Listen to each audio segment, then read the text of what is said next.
Privileged Karen tried to sue Judge Judy. 36 seconds later, she was bankrupt on live television. But what you're about to hear will shock you even more than that explosive courtroom meltdown. Because buried in the legal documents of this case is a secret so devastating, it destroyed not just one spoiled socialite, but an entire family empire worth over $200 million. Before we dive into this incredible case, tell me in the comments where you're watching from. I love seeing where my viewers are around the world. And don't forget to hit that subscribe button so you never miss more unbelievable cases like this one. Now sit back, relax, and enjoy the video. The CBS television city studios hummed with electric anticipation on this particular Tuesday morning. Stage 58, home to television's most feared courtroom, gleamed under the harsh studio lights. Its mahogany panels polished to perfection, the American flag standing sentinel behind the bench, where justice was about to be served with a Brooklyn accent and zero tolerance for nonsense.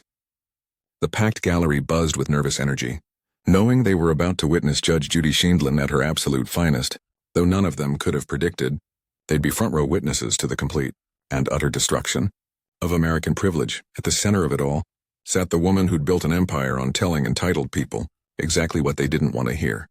Judge Judy, 79 years old and sharper than a prosecutor's closing argument, adjusted her signature collar and surveyed her domain. Behind those steel-rimmed glasses were eyes that had seen every con, every excuse, every pathetic attempt at manipulation that desperate defendants could muster. She'd clawed her way out of the Brooklyn projects, earned every ounce of respect through sheer grit and legal brilliance, and built a 25-year television dynasty on one simple principle: wealth doesn't buy you a pass from reality. Today, that principle was about to be tested by Madison Ashworth, a 34-year-old trust fund princess who'd never worked a day in her life, never heard the word no, and certainly never faced anyone who couldn't be bought, intimidated, or charmed into submission. Madison sat in the plaintiff's chair, her Hermes bag strategically placed for maximum visibility, her Louboutin heels tapping an impatient rhythm against the studio floor. Her blonde hair was arranged in that perfectly imperfect way that cost more per session than most people made in a month, and her designer suit screamed old money so loudly it practically echoed through the courtroom. But Madison Ashworth wasn't just another entitled defendant.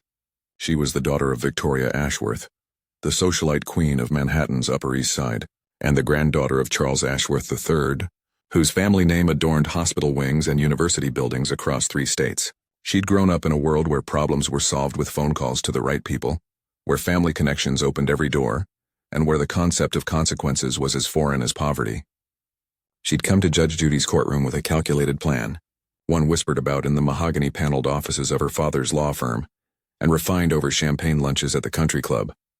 What Madison didn't know, what her army of expensive attorneys had failed to research, was that Judge Judy had been waiting her entire career for someone exactly like her. Someone so drunk on privilege, so convinced of their own untouchability, that they'd actually believed they could intimidate the woman who'd built her reputation on destroying entitled defendants. The case itself seemed straightforward enough. Madison was suing Miguel Santos, a hardworking contractor from Queens, claiming he'd botched a $50,000 kitchen renovation in her Hamptons vacation home. But buried beneath the surface of this seemingly simple dispute was a web of lies, manipulation, and cover-ups that reached into the highest echelons of New York society.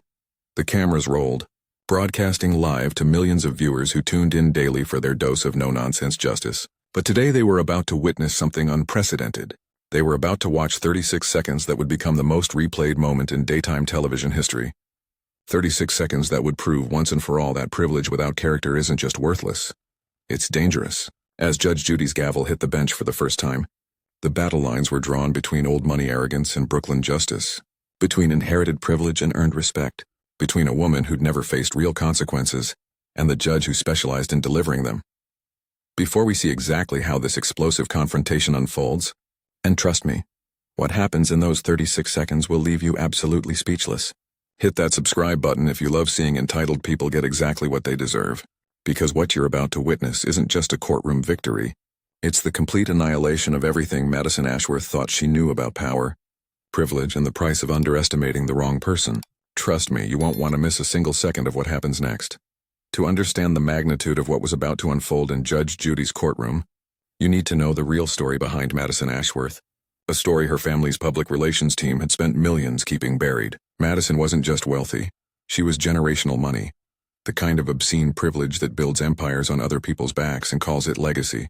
Her great-grandfather had made his fortune in the 1920s through questionable real estate deals and political connections that would make modern corruption scandals look like parking tickets. By the time Madison was born, the Ashworth name carried enough weight to crush anyone who dared challenge their authority. Growing up on Manhattan's Upper East Side in a 40-room mansion that overlooked Central Park, Madison had learned early that rules were suggestions, laws were negotiations, and consequences were things that happened to other people. At 16, she'd totaled her brand-new BMW while texting and driving, injuring 3 people in the process. Instead of facing charges, the victims received anonymous settlements, the police report disappeared, and Madison got a newer, more expensive car for her 17th birthday. At 22, she'd been caught cheating on her Harvard entrance exams. Rather than facing expulsion, a new library wing appeared on campus with the Ashworth family name etched in marble. And Madison graduated cum laude without ever attending a single class she didn't want to. This pattern of privilege and protection had shaped every moment of Madison's existence.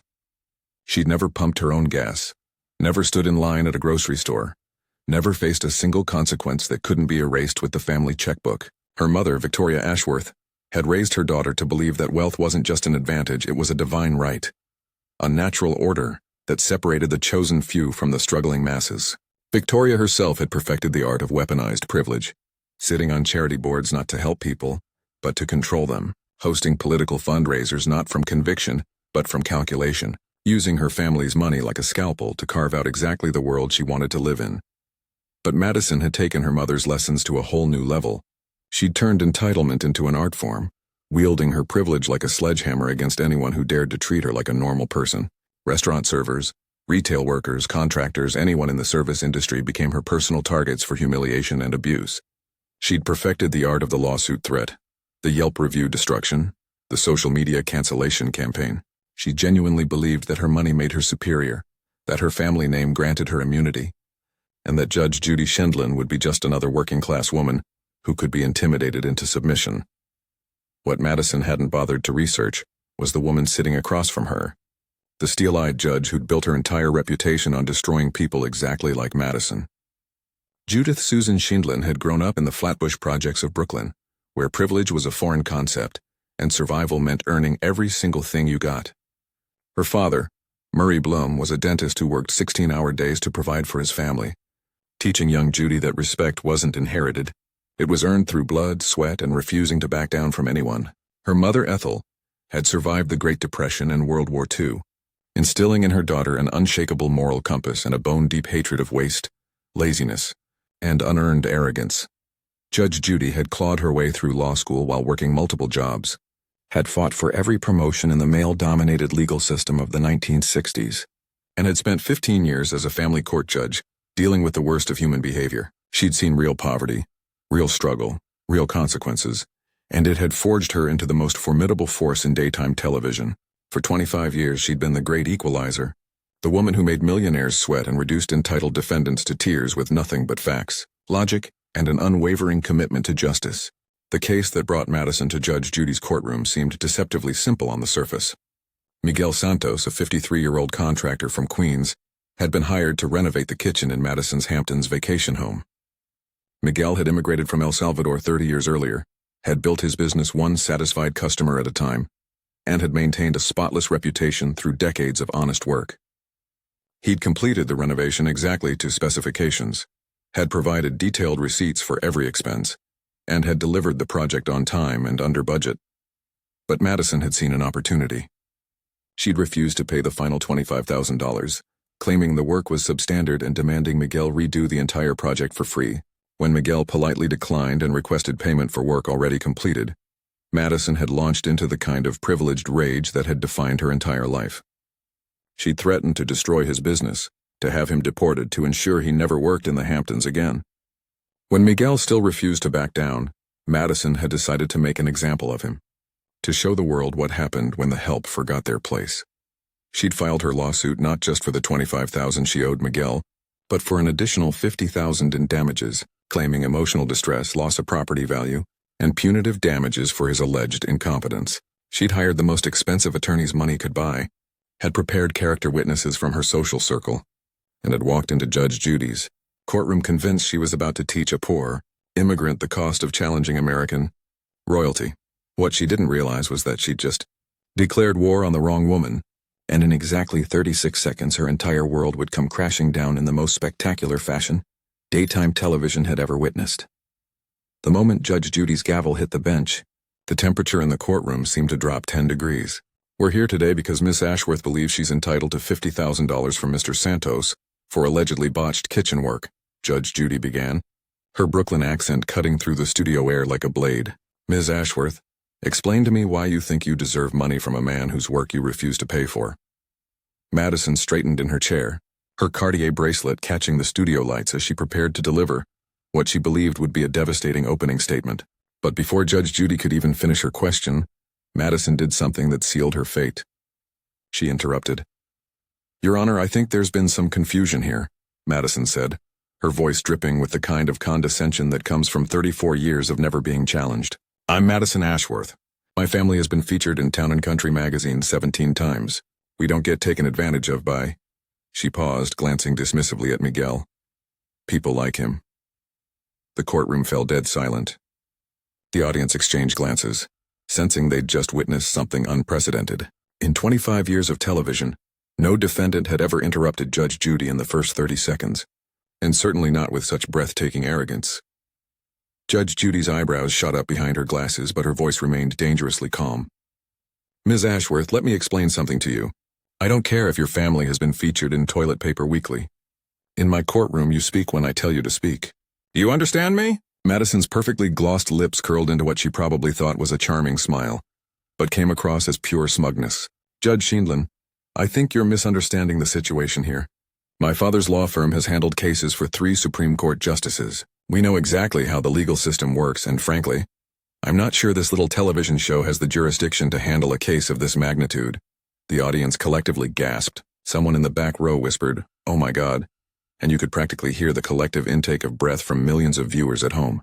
Madison had just questioned Judge Judy's authority, implied her courtroom was illegitimate, and suggested that wealth granted immunity from justice. Judge Judy leaned back in her chair, and anyone who knew her could recognize the dangerous glint in her eyes. Miss Ashworth, did you just call my courtroom a little television show? Her voice was silk-wrapped around steel, the calm before a hurricane that was about to reshape the legal landscape. Well, I mean, this isn't exactly the Supreme Court, is it? Madison replied, actually laughing as she gestured around the studio. I agreed to come here as a favor to my attorneys to give this man, she pointed at Miguel without even looking at him, a chance to explain why he thinks he deserves our money. But let's be realistic about what this is. Miguel Santos, sitting quietly in the defendant's chair, watched this exchange with growing amazement. He'd faced discrimination and condescension his entire career, but he'd never seen anyone stupid enough to disrespect Judge Judy on her own show. He caught Judge Judy's eye and saw something there that made him sit up straighter. Justice was coming, and it was going to be swift, brutal, and absolutely beautiful to watch. Judge Judy placed her hands flat on the bench, her wedding ring clicking against the wood. Ms. Ashworth, you just made the biggest mistake of your privileged little life. And in about 30 seconds, you're going to understand exactly why underestimating this little television show is going to cost you everything. You think that family name protects the countdown to Madison's destruction had officially begun, and not even her family's $200 million empire could save her from what was coming next. What happened next was a masterclass in judicial destruction. Judge Judy opened Miguel's file and began reading with the precision of a surgeon wielding a scalpel. Ms. Ashworth, according to these receipts, Mr. Santos completed your kitchen renovation 3 weeks early and $1,500 under budget. Every appliance was installed to manufacturer specifications. Every permit was properly filed, and you signed off on the final inspection. So explain to me why you think you deserve $50,000 from a man who did exactly what you hired him to do. Madison's confidence flickered for the first time. Well, the countertops weren't the exact shade of marble I requested, and the cabinet handles felt cheap. Stop. Judge Judy's voice cracked like a whip. Mr. Santos, show me the signed contract. Miguel handed over a document that Judge Judy examined with theatrical precision. Ms. Ashworth, this is your signature approving the exact marble and cabinet hardware that was installed. Are you telling me you don't remember signing this? Madison's face flushed red as she fumbled through her designer purse. My assistant handles most of these details. I can't be expected to remember every little detail of a $50,000 renovation. Judge Judy interrupted. Ms. Ashworth, you claim emotional distress, but the only distress I see here is Mr. Santos dealing with a client who thinks her money makes her above basic human decency. The audience was riveted, watching Madison squirm as her carefully constructed case crumbled in real time. Judge Judy continued her systematic destruction. You hired an immigrant contractor because his prices were lower than your usual Hamptons vendors, then tried to stiff him on payment when you realized he wouldn't be intimidated by your family name. That's not emotional distress, sweetheart, that's just old-fashioned greed. Madison's desperation was becoming palpable. Judge Scheindlin, I don't think you understand who you're dealing with. My family has connections that go all the way to— Let me stop you right there, Judge Judy said, her voice dropping to a dangerous whisper. Because you're about to threaten me, and when you do, those 36 seconds I promised you are going to start ticking. Madison Ashworth had reached her breaking point. Faced with the complete collapse of her fabricated case and the humiliation of being exposed on national television, she did exactly what Judge Judy knew she would do. She played her final card, the nuclear option that entitled people always reached for when reality came knocking. Judge Scheindlin, Madison said, standing up from her chair with theatrical indignation, I don't have to sit here and listen to this abuse from some washed-up family court judge. My father's attorneys are going to sue you, this network, and everyone involved in this sham of a show for defamation, harassment, and judicial misconduct. We'll see how tough you are when you're facing a $100 million lawsuit. The courtroom went dead silent. This was it. The moment Judge Judy had been waiting for. The clock started ticking. Sit down, Miss Ashworth, Judge Judy said, her voice carrying the authority of a woman who had just been handed the keys to Madison's destruction. Because those are the magic words I've been waiting to hear. Madison remained standing, her face flushed with rage and entitlement. I don't think you heard me. We're going to destroy— 36 seconds, Judge Judy interrupted, glancing at the courtroom clock. That's how long this is going to take. She opened a thick file that had been sitting beside her gavel throughout the entire case. Miss Ashworth, did you really think I became America's highest-paid television judge by not doing my homework? What are you talking about? Madison demanded, but her voice had lost its earlier confidence. I'm talking about the 3 previous contractors you've pulled this exact same scam on, the 5 restaurants you've sued for imaginary food poisoning, the dozen employees you've tried to destroy with false harassment claims. Judge Judy's voice was building like a tsunami. I'm talking about a pattern of fraud that my researchers uncovered the minute your case crossed my desk. Madison's face went white. You can't prove. 20 seconds left, Judge Judy announced. Here's what's going to happen. You're going to pay Mr. Santos the $25,000 you owe him, plus another $25,000 in punitive damages for wasting my time with this fraudulent lawsuit. That's $50,000 payable immediately. I'm not paying anything, Madison screamed. You can't make me— 10 seconds, Judge Judy said with a smile that could have cut glass. Oh, but I can. Because I'm also awarding Mr. Santos the right to place a lien on your Hamptons house until you pay every penny. And Ms. Ashworth, your little threat to sue me just became Exhibit A in Mr. Santos's countersuit for harassment and attempted extortion. Time's up, Judge Judy declared, as her gavel hit the bench with thunderous finality.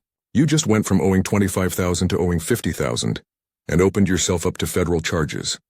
Congratulations, sweetheart, you just played yourself. Madison Ashworth stumbled out of the courtroom in complete shock, her designer heels clicking frantically against the studio floor as reality crashed down around her. The audience erupted in thunderous applause, giving Judge Judy a standing ovation that lasted 3 full minutes. But the real devastation was just beginning. Within hours, the courtroom footage had exploded across social media.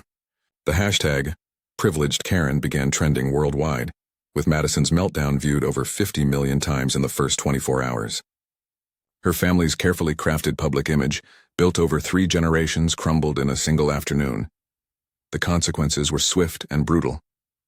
The lien on her Hamptons house triggered an investigation into the Ashworth family's business practices.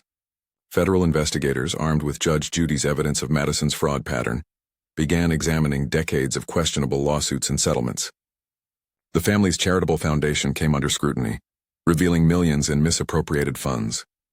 Banks froze assets pending investigation. Madison's mother, Victoria, watched in horror as their social circle abandoned them overnight. Country club memberships were revoked, charity board positions disappeared, and political connections vanished. The $200 million empire began collapsing like a house of cards. Meanwhile, Miguel Santos became an overnight hero. His business exploded with new clients who respected his integrity. He used his newfound platform to help other immigrant contractors who'd faced similar discrimination. Judge Judy personally recommended him to several celebrity clients, transforming his life completely. The most delicious irony, Madison's threatened lawsuit against Judge Judy never materialized. Her family's attorneys, faced with mountains of evidence documenting her fraud, advised immediate settlement and public silence. The woman who thought she could intimidate America's toughest judge had instead handed her the ammunition to destroy everything she held dear. If you're enjoying watching privilege meet reality, smash that like button and let me know in the comments what you think should happen to entitled people like Madison. This story teaches us that privilege without character is nothing more than a ticking time bomb. For 3 generations, the Ashworth family had used their wealth as a weapon, crushing honest, hard-working people who couldn't fight back. They bought their way out of consequences, silenced victims with money, and convinced themselves that rules were for other people. But Madison made one fatal mistake. She picked a fight with the wrong woman. Judge Judy's 36-second destruction of Madison Ashworth proved that no amount of money can buy immunity from the truth. In those brief moments, she showed the world that bullies, no matter how wealthy, will always crumble when faced with someone who refuses to be intimidated. Madison walked into that courtroom believing her family name made her untouchable. She discovered that real power comes from integrity, hard work, and the courage to stand up for what's right.